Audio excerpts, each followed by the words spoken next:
A lot of people think the A-10 Warthog is all about its gun.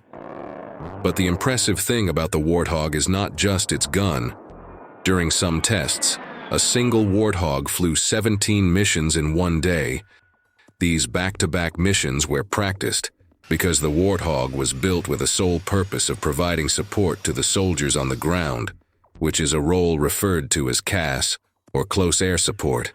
A good CAS aircraft must have 4 attributes: maneuverability so it could hit its target while avoiding enemy fire, survivability in case it gets hit with small arms fire or surface-to-air missiles, staying power to loiter over the battlefield for a long period of time, and load carrying to destroy more targets during a mission. The Warthog had all of them. But do you know why the pilots kept the engines running between each mission? Why the Gatling gun doesn't eject its casing?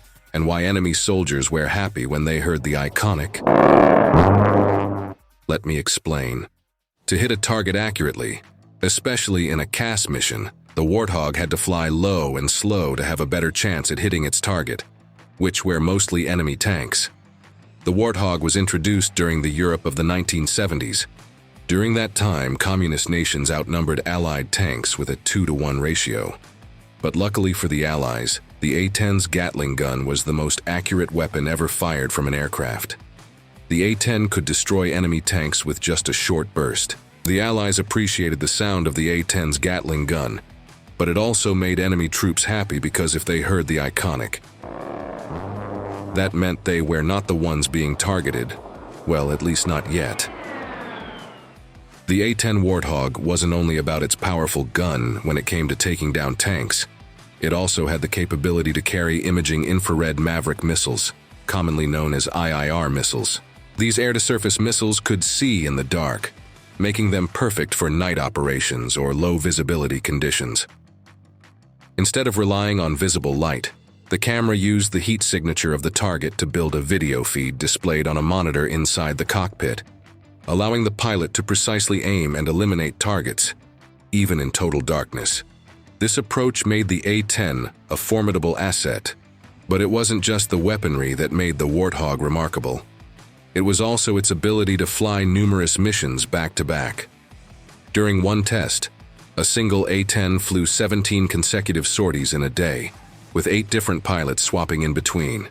Throughout these missions, only 3 minor maintenance issues were recorded, none serious enough to delay further operations.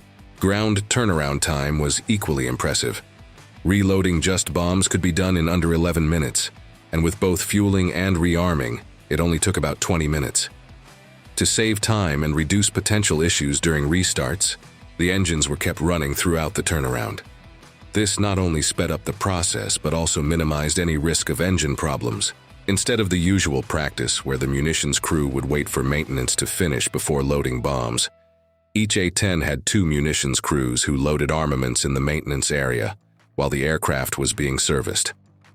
Although these adjustments may seem small, shaving off just 15 minutes per turnaround had significant implications on the battlefield.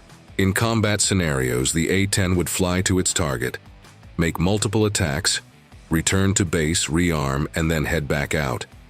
That 15-minute savings per mission, multiplied by 17 sorties, adds up to over 4 hours saved per day, allowing each Warthog to potentially fly 6 extra missions, a difference that could save a lot of lives. Reloading the massive Gatling gun with 800 rounds initially took around 16 minutes manually. However, with the introduction of a specialized loading machine called the Dragon, this could be done in under 10 minutes. The machine could even unload and reload up to 1,350 rounds, all because the A-10 doesn't eject casings as it fires. Instead, the spent casings are stored to maintain the aircraft's balance, as ejecting them would throw off its center of gravity.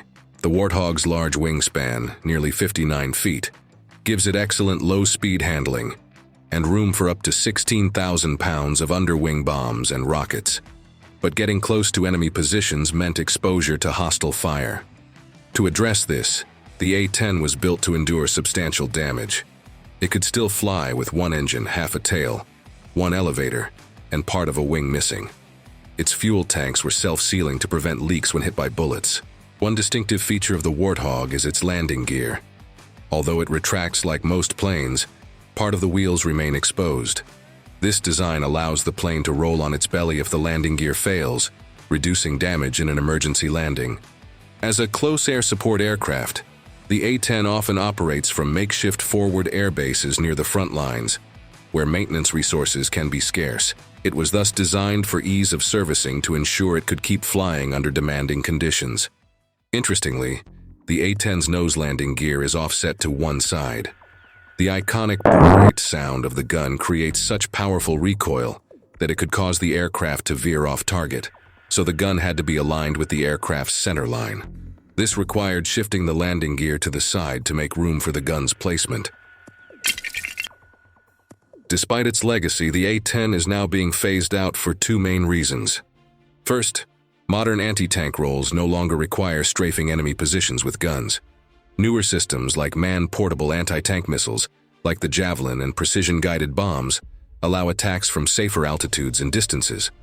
Additionally, weaponized drones now play a larger role in these missions. Second, the Warthog's armor, effective against 1970s-era anti-air guns, offers limited protection against today's threats. Man-pads, man-portable air defense systems, and sophisticated surface-to-air missiles can easily bring down a slow, low-flying aircraft like the A-10. The Air Force is well aware of these limitations and plans to retire the A-10 fleet by 2030, if not sooner.